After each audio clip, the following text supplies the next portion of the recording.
समुद्र अपने अंदर अनेक राज छुपाए बैठा है।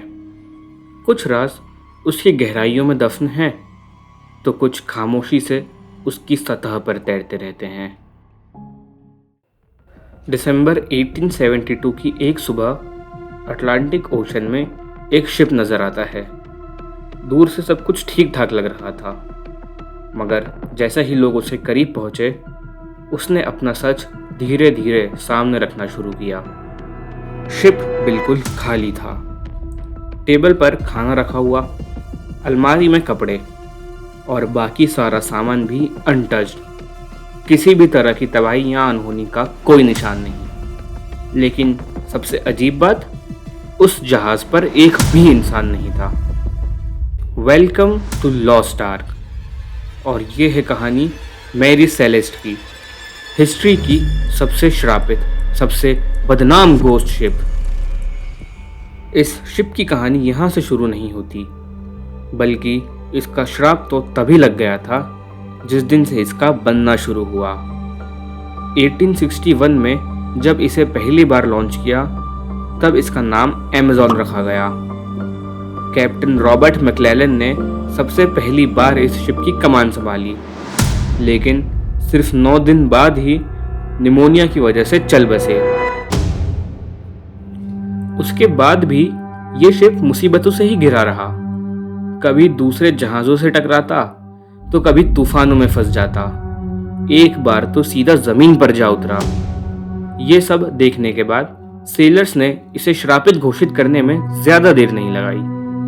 सालों की पनौती के बाद 1868 में एक अमेरिकन ने इसे खरीदा, रिपेयर करवाया और एक नया नाम दिया, मैरी सेलेस्ट। लेकिन सवाल ये था, क्या सिर्फ नाम बदलने से किस्मत भी बदल जाती है, या फिर हालत और खराब हो गई? 1872 में शिप एक नए सफर के लिए तैयार किया गया। कैप्टन बेंजामिन ब्रिग्स, जिन्होंने इस शिप का कमांड लिया, वो एक 37 साल के एक्सपीरियंस सेलर थे जो बहुत ही धार्मिक थे। वो अपने डिसिप्लिन की वजह से भी सेलर्स के बीच में बहुत रिस्पेक्टेड थे। उनकी पहचान एक ऐसे कैप्टन की थी जो कभी भी बेकार के रिस्क नहीं लेता था। इस बार ब्रिग्स के साथ उनकी वाइफ सारा और 2 साल की बेटी सोफिया भी सफर कर रही थी। 7 भरोसेमंद और सीजन्ड क्रू मेंबर्स भी ध्यान से सिलेक्ट किए गए। सब कुछ एकदम तैयार था। एक मजबूत शिप, एक काबिल क्रू और एक कॉन्फिडेंट कैप्टन। कार्गो था 1700 बैरल्स ऑफ डीनेचर्ड अल्कोहल, जिसे जिनेवा, इटली डिलीवर करना था। 7 नवंबर को ये सब लोग इस सफर के लिए निकल पड़ते हैं। 1 महीना बीत चुका है। 4 दिसंबर को एक दूसरी शिप, डी ग्राटिया, समुद्र में एक अजीब सा जहाज स्पॉट करती है। दूर से देखने पर ऐसा लग रहा था जैसे शिप बिना किसी डायरेक्शन के बस लहरों के भरोसे तैर रही है। मदद करने के लिए डी ग्राटिया उसके पास पहुंचती है। जल्द ही पता चला वो मैरी सेलेस्ट ही थी, अजोर आइलैंड से लगभग 400 माइल्स दूर। लेकिन जैसे ही उनके सेलर्स मैरी सेलेस्ट पर चढ़े, उनके होश उड़ गए। पूरे शिप पर एक भी इंसान नहीं था। कपड़े, जूते, खाना सब अपनी जगह बिल्कुल वैसे ही रखा था, मगर लाइफ बोट गायब थी और कार्गो के 9 अल्कोहल बैरल्स खाली थे। कैप्टन की लॉगबुक दिखाती है कि 25 नवंबर तक सब कुछ नॉर्मल था, मगर उसके बाद थी सिर्फ खामोशी। लोगों ने माना जो भरोसेमंद क्रू था, उन्होंने अल्कोहल पिया, अपना कंट्रोल खोया और फिर कैप्टन, उनकी वाइफ और बेटी पर अटैक करके लाइफ बोट लेकर भाग गए। इस थियरी को सपोर्ट करते हुए कैप्टन के कैबिन में एक तलवार भी मिली थी, मगर दिक्कत ये थी कि सिर्फ तलवार ही मिली थी। उसके अलावा किसी लड़ाई का कोई सबूत नहीं मिला। कीमती सामान सब अपनी जगह पर ही था, और सबसे बड़ी बात, ऐसा करने की कोई वजह भी समझ नहीं आई। अगर क्रू ने ही बगावत करी होती तो वो भागते क्यों? सीधे शिप पर कंट्रोल कर लेते, क्योंकि खाना, पानी और बाकी सारे रिसोर्सेज तो वहां मौजूद ही थे। शिप छोड़कर लाइफ बोट में भागने का कोई एक्सप्लेनेशन समझ नहीं आया। जिस वजह से इस थियरी को रूल आउट कर दिया। डी ग्राटिया का क्रू मैरी सेलेस्ट को गिब्राल्टर ले गया, जहां पर एक ऑफिशियल इंक्वायरी करी गई। लेकिन जल्द ही आम लोगों में एक अफवाह फैलना शुरू हो गई। लोगों ने शक करना शुरू कर दिया कि शायद डी ग्राटिया के क्रू ने ही मैरी सेलेस्ट पर सभी को मार दिया हो और पैसों के लालच में शिप को यहाँ ले आए। उस समय का मैरीटाइम लॉ कहता था कि अगर कोई लॉस्ट शिप को वापस लाता है तो उसे इनाम दिया जाएगा। तो क्या ये सब एक चाल थी? क्या मैरी सेलेस्ट को जानबूझकर गोस्ट शिप दिखाया गया सिर्फ इनाम पाने के लिए? लेकिन जब इन्वेस्टिगेटर्स ने प्रूफ ढूंढे तो कुछ नहीं मिला, न खून न हिंसा की कोई और निशान। एक्यूजेशंस गिर गई, मगर फिर भी अथॉरिटीज पूरी तरह से श्योर नहीं थी और इसी वजह से डी ग्राटिया के क्रू को उनके एक्सपेक्टेड रिवॉर्ड से बहुत कम पैसे दिए गए।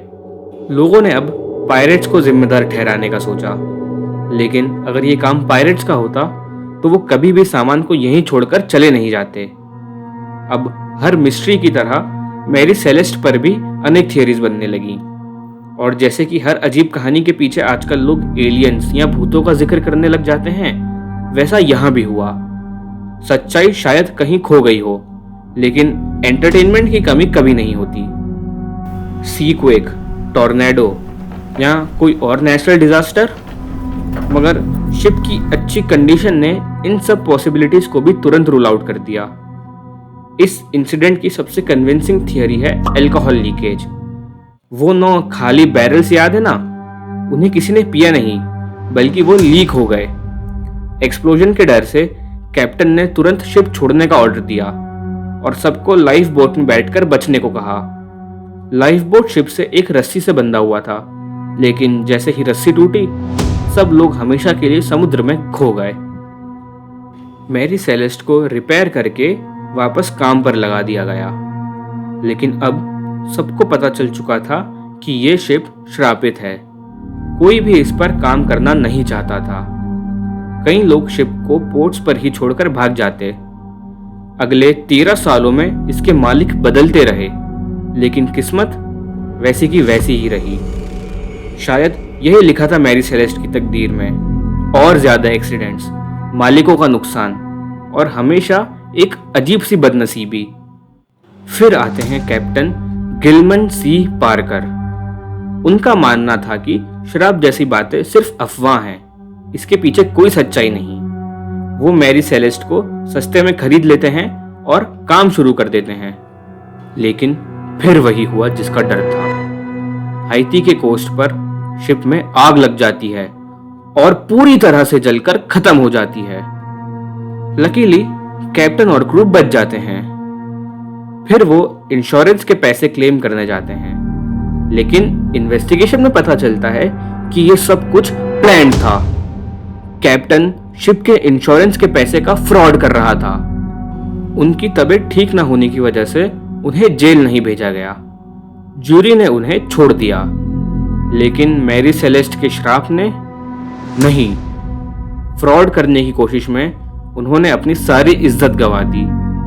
अब कोई उन्हें पूछता भी नहीं था। उनका जीवन गरीबी में बीतने लगा और सिर्फ 3 महीने बाद गरीबी में ही बिना किसी इज्जत के वो इस दुनिया से चले गए। अगर हम लोग कैप्टन ब्रिग्स के इंसिडेंट पर वापस आए तो किसी को भी नहीं पता सच में उस दिन क्या हुआ था। एक सतर्क कैप्टन, लॉयल क्रू और एक खुश फैमिली, सब एकदम से गायब। 100 से ज्यादा सालों के बाद भी ये इंसिडेंट लोगों की यादों में ताजा है। शिप तो जलकर राख हो गई, लेकिन उसकी कहानियां आज भी तैर रही हैं। जब भी आप लोग लहरों को देखो तो ये बात याद रखना, हर मिस्ट्री समुद्र की गहराइयों में ही नहीं छुपी होती हैं। कुछ मिस्ट्रीज उन शिप्स में भी होती हैं जो बिना इंसानों के वापस आ जाती हैं। ये थी कहानी मैरी सेलेस्ट की। ये जानने के बाद अगर आपको लग रहा है कि समुद्र में कहीं राज छुपे हैं, तो आप मेरी इस वाली वीडियो पर क्लिक करके जानिए कि रशिया के पहाड़ों में क्या है। चैनल को सब्सक्राइब कर लेना। मैं मिलूंगा किसी और वीडियो में। बाय।